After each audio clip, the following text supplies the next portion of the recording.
Hello everyone, welcome to Within the Frame. I'm Kim Bo-kyung.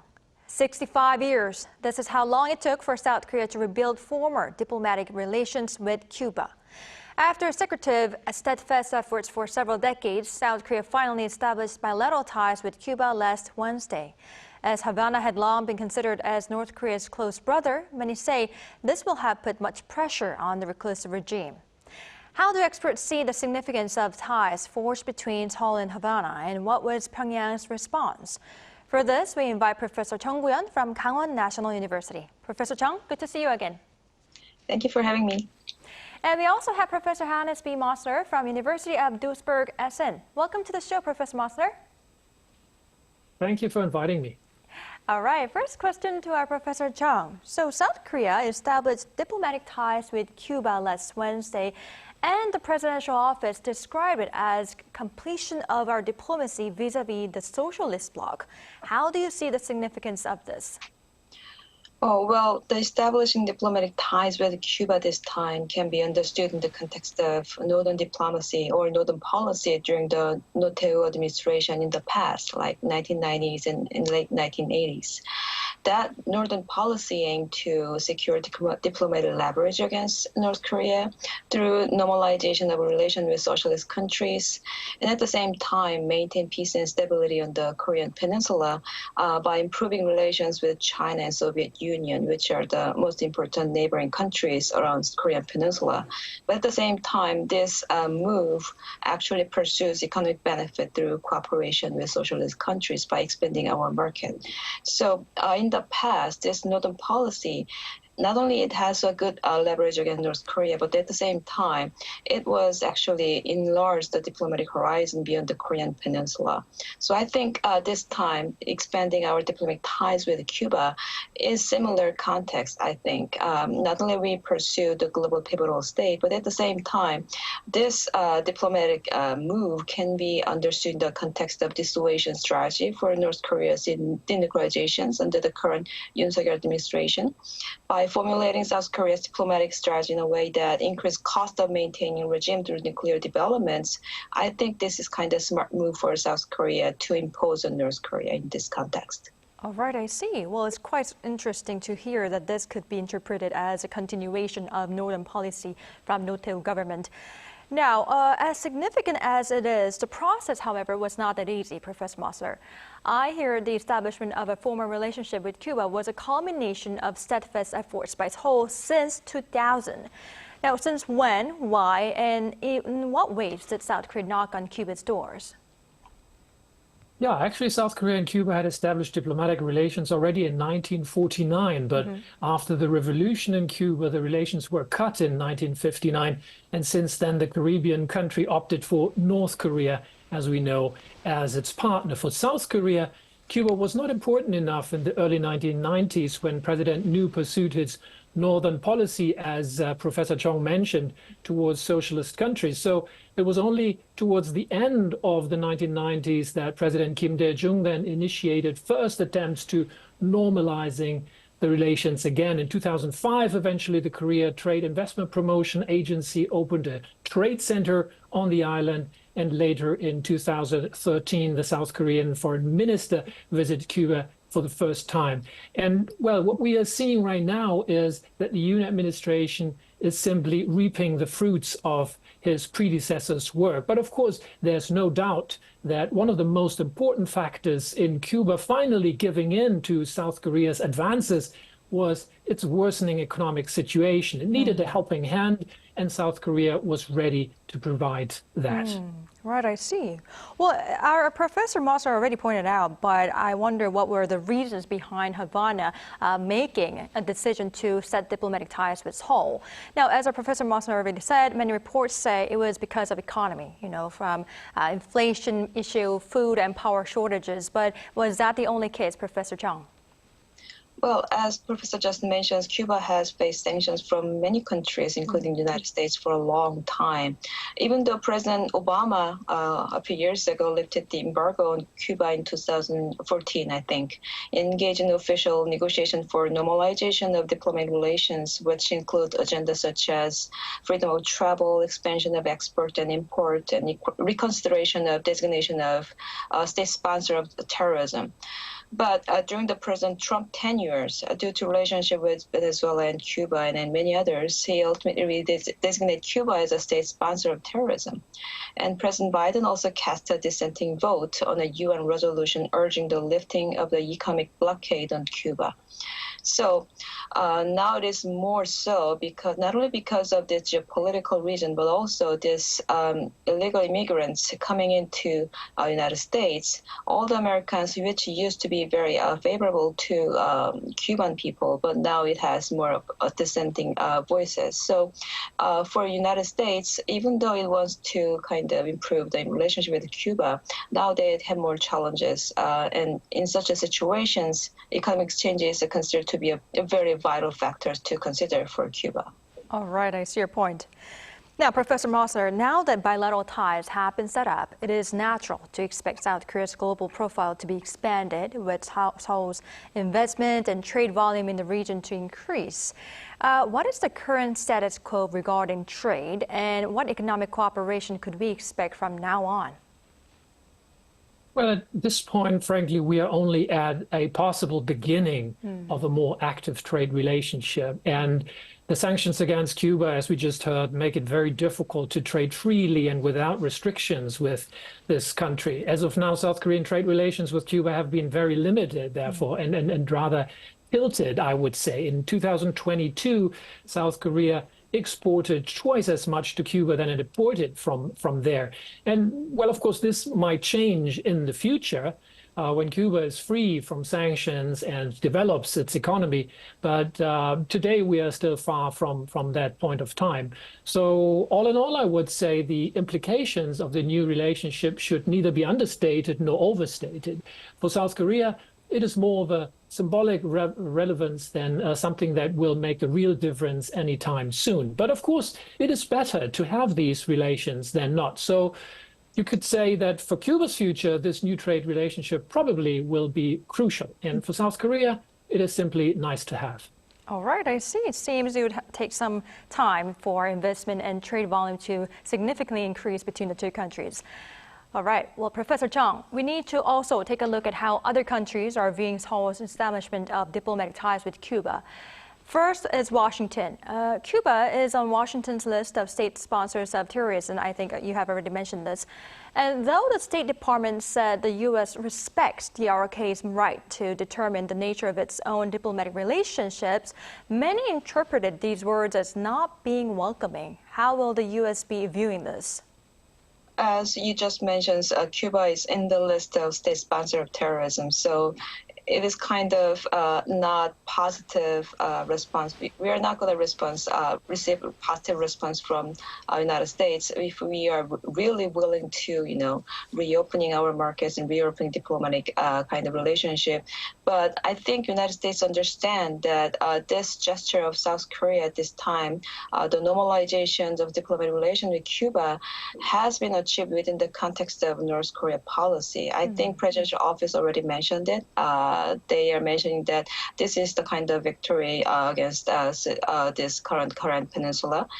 And I think United States understand that South Korea prioritized this issue when it actually addresses this South Korea-Cuban relationship. But at the same time, South Korea, as Professor just mentioned, we need to be very careful because of all the economic sanctions imposed on Cuba.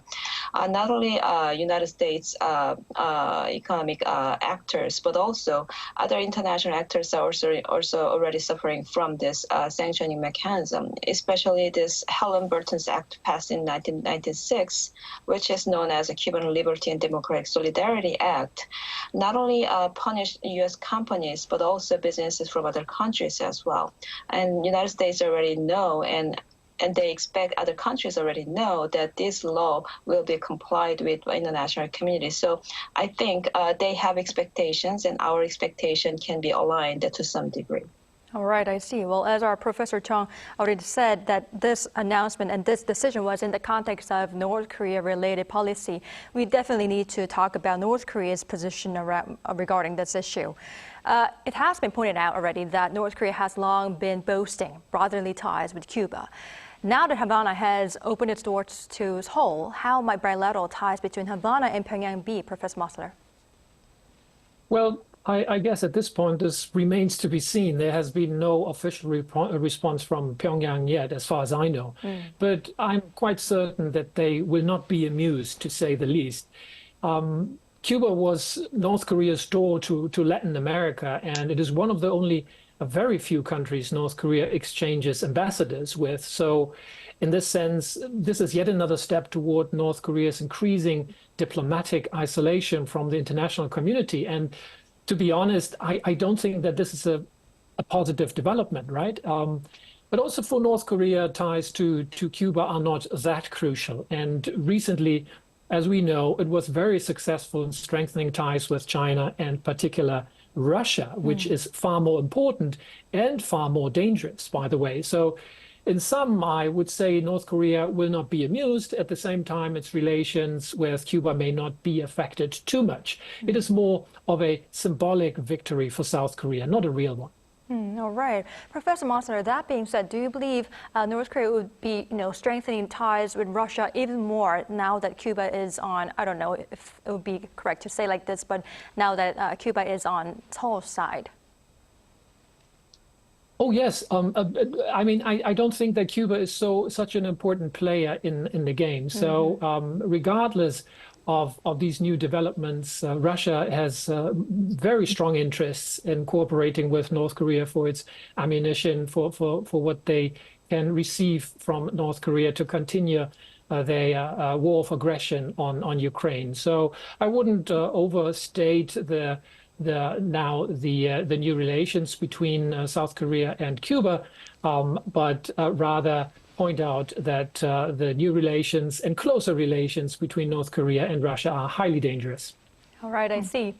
Now, Professor Chung, less than 24 hours after South Korea's announcement, Kim Yo-jong said the regime is open to improving its relationship with Japan and raised the possibility of inviting Kishida to Pyongyang as well. Why single out Japan like this, though? Well, I think North Korea just pointed out Japan as an attempt to kind of weakening trilateral cooperations between U.S., South Korea, and Japan. This trilateral has been relatively successful since the advent of Yoon Suk-yeol administrations, and three countries' cooperations and areas of cooperation is actually expanding these days. So given that North Korea loses this Cuba, given that the kind of limited number of diplomatic ties North Korea maintains, even North Korea is closing down its international missions because of the budget problems. Now the situation can be a huge loss, while South Korea has most of diplomatic relations in the entire world. So as a professor just mentions, this could be just a rhetorical kind of victory for South Korea, but it could be a huge loss for North Korea. So in that sense, North Korea call out this Japan and as a way of wedging the relationship with trilateral cooperations. But when it comes to Japan, Japan has been mentioned about this abductee issues when it comes to this Japan-North Korea relations. That has been kind of default when it comes to starting this foreign policy of Japan against North Korea. But given the North Korea position is that improvement of normalizations of North Korea relations are possible only if they do not talk about nuclear and abductee issue. That's what Kim Yo-jong actually mentioned. So I think I don't think there will be a kind of substantial progress when it comes to two countries' relationship, even though North Korea actually pointed out Japan in this context. All right. Well, Professor Mosler, our Professor Chung already pointed out this issue, but many say North Korea's suggestion from Kim Yo-jong lacks sincerity as Kim drew a line saying Japan needs to make a political decision and leave adoption issues off the table, to which Japan said it cannot accept those terms. What might Japan's thoughts be regarding this? Well, as we just heard, North Korea's nuclear weapons program and the abduction of Japanese citizens are the two most important issues to Japan when it comes to North Korea. And so if they cannot mention them at the meeting, it doesn't make sense for Japan to participate in the first place. Though there is, of course, the chance that these issues are mentioned not publicly, but discussed secretly in a diplomatic way, nevertheless. Still, this will be hardly acceptable for Japan because Kishida's administration's main motivation to meet with North Korea will probably be to boost its image domestically. And if Kishida cannot tell his citizens that he achieved some progress or that he was even able to talk about these issues, the meeting is not much worse for him. So, but then on the other hand, another reason for Japan to indeed, nevertheless, pursue the meeting anyway is that it could help restore communication channels with North Korea and with that hopefully achieve some potential progress in resolving the related issues on the Korean Peninsula. And this would be obviously also be in the interest of the United States. But well, at this point, a summit does not look very likely. All right, I see. So, Professor Chung, that being said, would it be safe for us to say that such, suggestion from Kim Yo-jong would not have significant impact on trilateral cooperation? Well, I don't think it will have a substantial effect because this trilateral cooperation is solely focused on North Korea's nuclear and missile threats. So even though there is a diplomatic gesture to improve or sometimes wedging the trilateral relations, I think that doesn't really work for three countries. All right, I see. Now, Professor Chung, back to South Korea's diplomacy. Japan's Fuji News Network reported earlier that Kishida is considering visiting South Korea in March for a summit with President Yoon, although the presidential office has denied the story. How do you see the possibility of this summit? And if it does happen, would Japan's ties with North Korea be included in the agenda? From diplomatic perspective, I think it is plausible, given that Kishida actually kind of visited South Korea before he traveled to United States for the summit in April. So Kishida might want to discuss some of the important bilateral and trilateral issues with President Yoon Suk-yeol, especially about North Korean nuclear and missile threats and other militarized cooperation between 3 and 2 countries. So I think it is plausible, but at the same time, given that we have general elections and also United States and Japan has been political cycle as well, I'm not sure whether it is kind of entirely positive for all three leaders to have this trilateral or bilateral meetings before elections because all of this polarized political kind of environment for 3 countries, even diplomatic issue and foreign policy issue become very easily polarized and politicized and become very volatile for public opinion.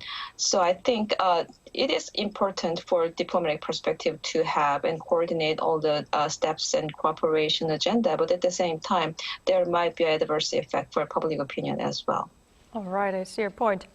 Now, Professor Mosler, lastly, President Yoon postponed the planned visit to Germany and Denmark several days before the date.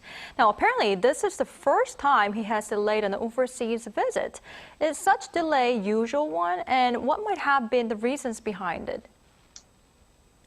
Well, it was not very unusual, but also very unfortunate, I must say, that the South Korean government canceled the planned visit on such a short notice, right?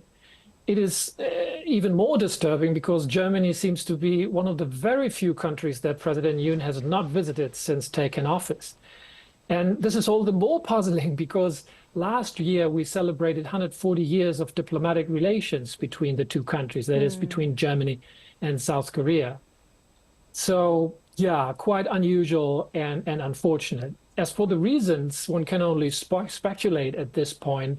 that probably President Yoon did not feel confident to travel abroad yet again. He's abroad very often, right? In particular, while all hell is breaking loose at home. As we know, he is under fire for his wife's alleged misconduct, and he's keen to win the parliamentary elections in April, despite his bad support rate. So he has a lot to do and is under fire at home. But whatever the reasons for canceling the state visit, it was a great disservice to South Korean diplomacy. That at least seems to be very clear. All right, I see your point. Now, unfortunately, this is all the time we have for today's edition. But thank you, Professor Chung and Professor Mosler, for your time and insights today. We really appreciate it. Thank you. Thank you. All right, that's all for Within the Frame tonight. Thank you for watching, and goodbye.